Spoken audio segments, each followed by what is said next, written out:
एक महिला की शादी के सिर्फ 1 साल हुए थे। वह महिला अपने घर पे अकेली थी। कोई शख्स आता है और उस महिला के दरवाजे को खटखटाता है। वह महिला अंदर से पूछती है कि आप कौन हो। वह शख्स अपना नाम बताता है। वह महिला उस शख्स को पहचानती थी। वह अपना दरवाज़ा खोल देती है और जैसे ही वह महिला दरवाज़ा खोलती है, वह शख्स उस महिला के नाक पे जोर का एक घूंसा मार देता है। वह महिला फर्श पे गिर जाती है। उसके नाक से खून बहने लगता है। वह शख्स अपने साथ धारदार हथियार लेकर आया था। उस धारदार हथियार से उस महिला के जिस्म पर कई वार करता है। उस महिला का स्तन तक भी काट देता है। जब वह महिला मर जाती है तब वह शख्स मरी हुई महिला के साथ रेप और बलात्कार जैसे घिनौने अपराध भी करता है। यह सच्ची कहानी कहाँ की है, आइए कहानी में आगे जानते हैं। नमस्कार दोस्तों, मेरा नाम है अंकुश। आप देख रहे हैं क्राइम लीला का एक नया एपिसोड। आज की सच्ची कहानी यूपी के नोएडा की है। नोएडा के सेक्टर 94 में एक गांव है नौरंगाबाद, और इसी नौरंगाबाद में एक संदीप नाम के शख्स किराए के मकान में रहता था। इसकी उम्र 22 साल की थी। उस इलाके में मुश्किल से 20 से 25 लोग का परिवार ही रहा करता था। वो भी थोड़ी थोड़ी दूर पे ही रहा करता था। एक साथ में किसी का मकान नहीं था, इसीलिए वहाँ शाम होते हुए सन्नाटा पसर जाता था, क्योंकि वहाँ घनी आबादी थी ही नहीं। संदीप की शादी 1 साल पहले सोनी यादव नाम की लड़की से हुई थी। उसकी उम्र 20 साल की थी। वह मूलतः कासगंज की रहने वाली थी और संदीप अलीगढ़ के रहने वाले थे। जब इन दोनों की शादी 1 साल पहले हुई थी तब सोनी संदीप के माँ बाप के घर पे ही रहा करती थी। वह 6 महीना उनके माँ बाप के घर पे रही। इसके बाद वह पिछले 4 महीनों से संदीप के साथ नोएडा में आ गई थी और वह किराए के मकान में रहने लगी थी। संदीप महामाया फ्लाईओवर के पास खास्ता कचौरी और सब्जी बेचने का काम करता था। वह सुबह में अपनी पत्नी के साथ मिलकर खास्ता कचौरी और सब्जी बनाता और साइकिल पर रखकर वह महामाया फ्लाईओवर के नीचे चला जाता। फिर वह शाम तक अपना सारा माल बेचकर अपने मकान पर वापस आ जाता था। इन दोनों की ज़िंदगी ठीक ठाक चल रही थी, पैसे भी अच्छे कमा रहे थे। रोज़ की तरह वह 20 जनवरी 2022 को भी अपनी बीवी के साथ सुबह में वह खास्ता कचौरी और सब्जी बनाता है। बनाने के बाद वह साइकिल पर रखता है। इसके बाद वह महामाया फ्लाईओवर के नीचे चला जाता है और वहाँ पर वह खास्ता कचौरी बेचने लगता है। फिर वह शाम को अपना खास्ता कचौरी और सब्जी बेचकर फिर अपने घर वापस आता है। उस रोज़ संदीप को अजीब लगा। अजीब इसलिए लगा क्योंकि जब भी वह अपने कमरे पे आता था तो दरवाजे की कुंडी अंदर से बंद होती थी और वह अपनी बीवी को आवाज़ देता था। इसके बाद उसकी बीवी दरवाजे खोलती थी, लेकिन उस रोज़ ऐसा नहीं था। दरवाजे की कुंडी बाहर से बंद थी। यह देखकर उसे अजीब लगा। वह दरवाजे की कुंडी खोलकर कमरे के अंदर में जाता है और अंदर का इतना भयानक मंजर था, वह देखकर उसकी मुंह से चीखें निकल जाती है।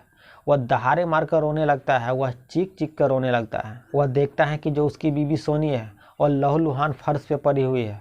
उसकी गाल को काट दिया गया है। उसके जिस्म पे कई सारे जख्म के निशान थे, यहाँ तक कि उसकी स्तन को भी काट दिया है।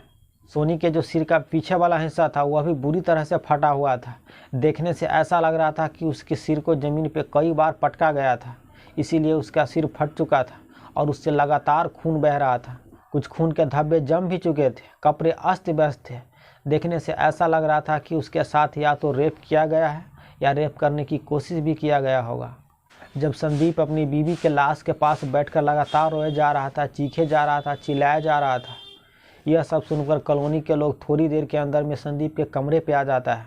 जब वो लोग भी संदीप की बीवी की लाश को देखता है तो उन लोगों को भी पैर तले ज़मीन खिसक जाती है। इस घटना के बारे में वहाँ के रहने वाले लोग पुलिस को भी खबर कर देती है। इसके बाद पुलिस भी उसके कमरे पे आ जाती है। पुलिस उस लाश को कई सारे फ़ोटो क्लिक करती है। इसके बाद संदीप से पुलिस पूछताछ करती है कि आपकी बीवी का इतनी बेरहमी से कत्ल किसने किया होगा, आपको किसी पे शक है। उस वक्त संदीप किसी पे भी शक नहीं जताता है और पुलिस से आगे यह भी कहता है कि उसके मकान में चोरी भी नहीं की गई है। फिर पुलिस सोनी की लाश को पोस्टमार्टम के लिए भेज देता है। पोस्टमार्टम करने के बाद सोनी की लाश को संदीप को सौंप देती है। संदीप अपने रिश्तेदार के साथ सोनी की लाश को लेकर गांव में आ जाता है, जहां पर उसे अंतिम संस्कार कर दिया जाता है। गांव के लोग सभी सदमे में थे।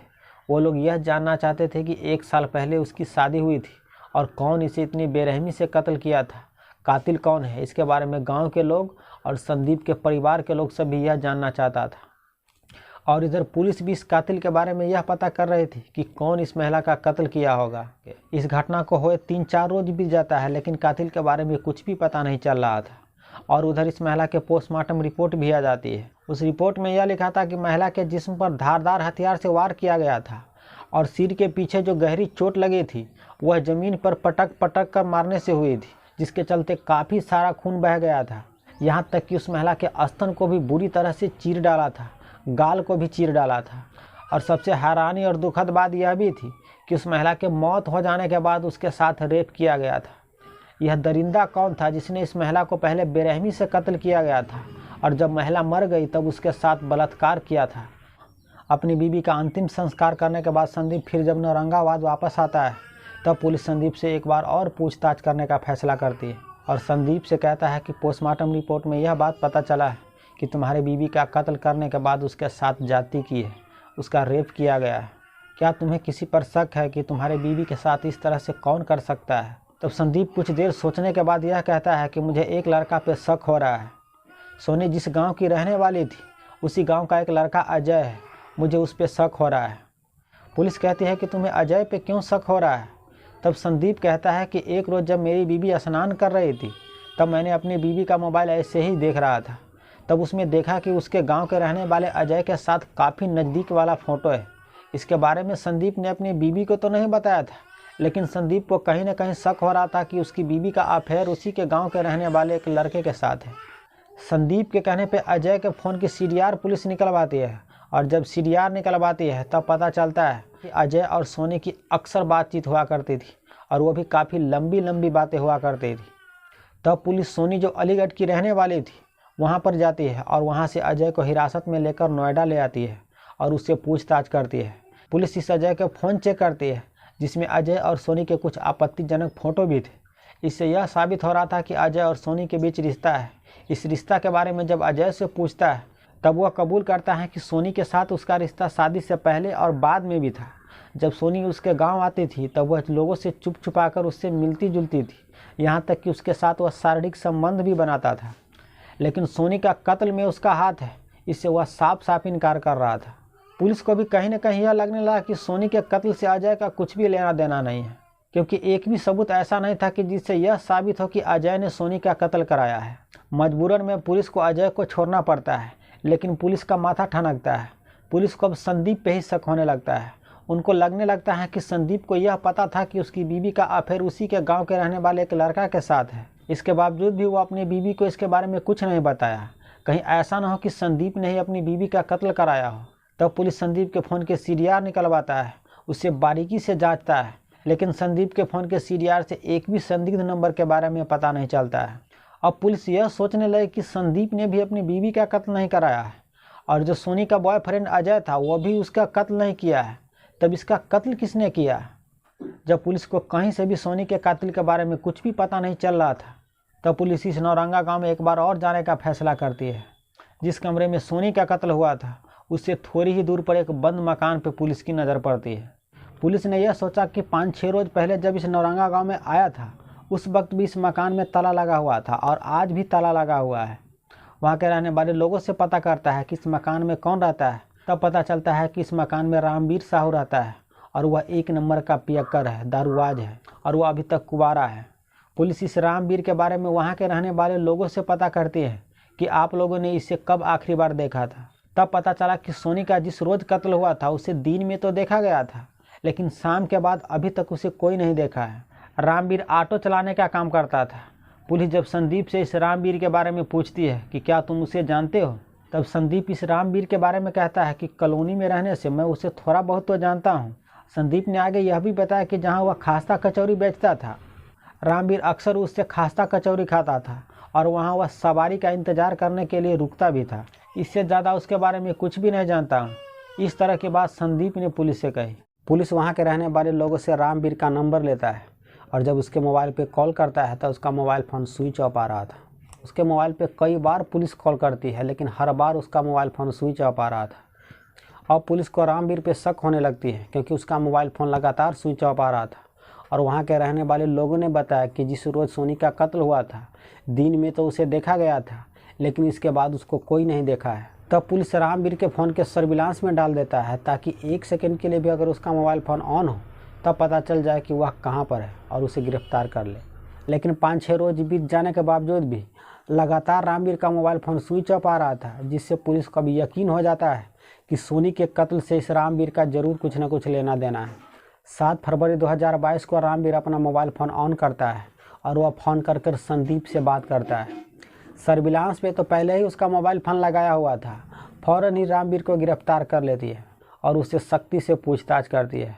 लेकिन थोड़ी देर पूछने के बाद वह कबूल करता है कि हाँ, उसी ने ही सोनी का कत्ल किया है और उसे कत्ल करने के लिए सोनी के पति संदीप ने ही कहा था। अब पुलिस फ़ौरन ही संदीप को गिरफ्तार करती है और संदीप से कहती है कि अब तुम्हारा खेल ख़त्म हुआ। अब सच सच बताओ, तुमने अपनी बीवी का क्यों कत्ल करवाया। अब संदीप के पास सच बोलने के सिवाय कुछ बचा ही नहीं, क्योंकि कातिल सामने में बैठा था। तब संदीप कहता है कि वो अपनी बीवी का कत्ल कराने के लिए एक रीज़न नहीं बल्कि तीन रीज़न था। पहला रीज़न, शादी के 1 साल हो गए थे। संदीप के घर के लोग और सोनी के घर के लोग यह पूछ रहे थे कि वह माँ कब बनेगी। बार बार उनके घर के लोग यही पूछ रहे थे कि वह माँ कब बनेगी। तब उसने डॉक्टर के पास जाकर सोनी को चेकअप करवाया। तब डॉक्टरों ने कहा कि सोनी बड़ी मुश्किल से माँ बनेगी, शायद वह माँ न भी बन पाए। यह था पहला रीज़न। और दूसरा रीज़न यह था कि संदीप को यह पता था कि उसकी बीवी का अफेयर शादी से पहले ही उसी के गांव के रहने वाले एक लड़का के साथ है। यह था दूसरा रीज़न। और तीसरा और सबसे अहम रीज़न यह था, संदीप की जो सबसे छोटी साली थी वह देखने में काफ़ी खूबसूरत थी। संदीप उसे मन ही मन प्यार करने लगा था। उसे यह लगने लगा था कि उसकी बीवी माँ नहीं बनेगी। और दूसरी बात यह है कि उसकी बीवी का किसी और के साथ अफेयर है। तब उसने सोचा कि अगर वह अपनी बीवी का कत्ल करा देता है तब उसकी साली से वह शादी कर सकता है। तब वह यही सब सोच रहा था कि वह अपनी बीवी का कत्ल कैसे कराए। 19 जनवरी 2022 को वह खास्ता कचौरी फ्लाईओवर के नीचे बेच रहा था। रोज़ की तरह संदीप उस फ्लाईओवर के नीचे ऑटो रोकता है। वहाँ रोकने के बाद संदीप के पास जाकर वहाँ खास्ता कचौड़ी खाता है। संदीप को इस रामवीर से एक तरह से दोस्ती हो चुकी थी, क्योंकि दोनों एक ही कॉलोनी में रहते थे। तब संदीप ने रामवीर से कहा कि अगर किसी की बीवी धोखा देती हो तो उसे क्या करना चाहिए। रामवीर तो दारूबाज था ही, वह पियक्कर था ही। वह फ़ौरन ही करता है कि उसे मार देना चाहिए। इस पर संदीप कहता है कि अगर बीवी को जान से मार देते हैं तब तो पकड़े जाने का खतरा रहेगा। इस पर रामवीर कहता है कि किसी को पैसा देकर कत्ल करा देना चाहिए। तब फिर संदीप कहता है कि क्या तुम किसी को जानते हो जो पैसा देकर किसी का कत्ल करता हो। इस पर वह कहता है कि मैं तो किसी को नहीं जानता हूँ, लेकिन तुम कत्ल किसे कराना चाहते हो। इस पर संदीप कहता है कि मैं अपनी बीवी को कत्ल कराना चाहता हूँ, वह मुझे धोखा दे रही है, उसका पहले से ही बॉयफ्रेंड है। इसके लिए मैं 1 लाख रुपया देने के लिए तैयार हूँ। अगर कोई मेरी बीवी का कत्ल कर देता है तो मैं उसे 1 लाख रुपया दूंगा। 1 लाख की बात सुनकर रामवीर को लालच आ जाता है। रामवीर कहता है कि अच्छा ठीक है, मैं कल तुमसे बात करूँगा, आज मैं काफ़ी दारू पी लिया हूँ। यह कहकर रामवीर वहाँ से चला जाता है। इसके अगले रोज़ यानी 20 जनवरी 2022 को रामवीर फिर अपना ऑटो लेकर इस फ्लाईओवर के नीचे आता है जहाँ पर संदीप खास्ता कचौरी बेच रहा था। संदीप रामवीर से कहता है कि क्या सोचा। तब रामवीर कहता है कि ठीक है, अगर तुम मुझे 1 लाख रुपया दोगे तो मैं तुम्हारे बीवी का कत्ल कर दूंगा। इस पर संदीप कहता है कि आज ही तुम मेरी बीवी का कत्ल कर दो, ये लो 2000 एडवांस और बाकी का पैसा काम हो जाने के बाद मैं तुम्हें दूंगा। रामवीर वहाँ से 2000 रुपया लेकर चला जाता है, जहाँ जाकर वह दारू पीता है और एक सब्जी काटने वाला चाकू भी खरीद लेता है। चाकू खरीदने के बाद रामवीर संदीप के घर पे जाता है, जहाँ पे दरवाज़ा बंद था। वह दरवाज़ा खटखटाता है। सोनी अंदर से पूछती है कि आप कौन हो। रामवीर अपना नाम बताता है। सोनी उसे पहचानती थी, क्योंकि रामवीर भी कॉलोनी में रहता था। रामवीर सोनी से कहता है कि तुम्हारा पति कुछ सामान दिया है, दरवाज़ा खोलो। वह दरवाज़ा खोलती है। जैसे ही वह दरवाज़ा खोलती है, रामवीर सोनी के नाक पर एक घूंसा मार देती है। सोनी जब तक अपने आप को संभाल पाती, उसे चक्कर आने लगती है। वह फर्श पर गिर जाती है और उसके नाक से खून बहने लगती है। जब वह फर्श पर गिरती है तो उसकी सारी घुटने से ऊपर चली जाती है। यह सब देखकर रामवीर की नीयत बिगड़ जाती है। वह दारू तो पिया ही था, उसकी काम वासना जाग जाता है। वह सोचने लगता है कि इसका कत्ल तो करना ही है, क्यों न इसके साथ अपनी हवस की भूख मिटा लिया जाए। वह सोनी के साथ संबंध बनाने की कोशिश ही कर रहा था। उसी दौरान सोनी होश में आ जाती है। वह चीखने चिल्लाने की कोशिश करती है। तब रामवीर अपने दोनों हाथों से सोनी को कनपट्टी से पकड़ता है और उसके सिर को फर्श पे जोर जोर से मारने लगता है। वह इतनी जोर जोर से मार रहा था कि सोनी के पिछले वाला सिर फट जाती है। वह बेहोश हो जाती है और उससे खून बहने लगती है। रामवीर अपने साथ सब्जी काटने वाला चाकू लाया था। उस चाकू से सोनी के जिस्म पे कई वार करता है, यहाँ तक कि उसके स्तन को भी वह काट डालता है, गाल को भी काट देता है। सोनी के जिस्म से लगातार खून बहती जा रही थी। थोड़ी देर के बाद सोनी की मौत हो जाती है। रामवीर सोनी के जिस्म को हिला डुला कर देखता है कि कहीं वह जिंदा तो नहीं है, लेकिन सोनी मर चुकी थी। इसी हालत में रामवीर सोनी के साथ अपनी हवस की भूख मिटाता है, उसके साथ रेप करता है, रेप करने के बाद वो दरवाजे से बाहर की तरफ झांकता है कि कोई उसे देख तो नहीं रहा है। जब उसे लगने लगा कि उसे कोई नहीं देख रहा है तब वह घर से बाहर निकलता है, दरवाजे को कुंडी बंद करता है। फिर वह अपने कमरे पे जाता है जहाँ पर वो अपना शर्ट पैंट चेंज करता है। इसके बाद वो अपने कमरे पे ताला मारता है, फिर वहाँ से निकल जाता है। तो दोस्तों, यह थी आज की अफसोसनाक कहानी। इस कहानी के बारे में आप क्या कहना चाहते हैं? अपनी राय कमेंट कर हमें ज़रूर बताइए।